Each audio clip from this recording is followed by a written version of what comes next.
Hello mga backyard. So ito pala yung ating pond na nilagyan natin ng vermicast. So nagtatabas ako dyan sa gilid-gilid tapos natabas ko yung aking tolda.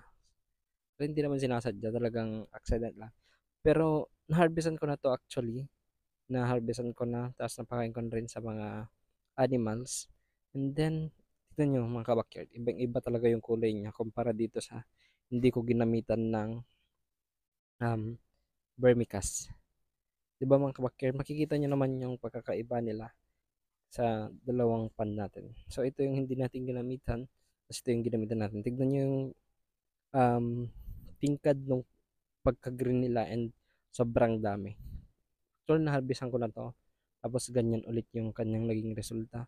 Medyo dikit-dikit na rin sila. And then ito yung hindi natin lagyan ng vermicast. Pero based on my observation, magandang lagyan ng vermicast ang ating mga azola. So kung may available kayo na vermicast, then try nyo mga kabakyard. Ganda.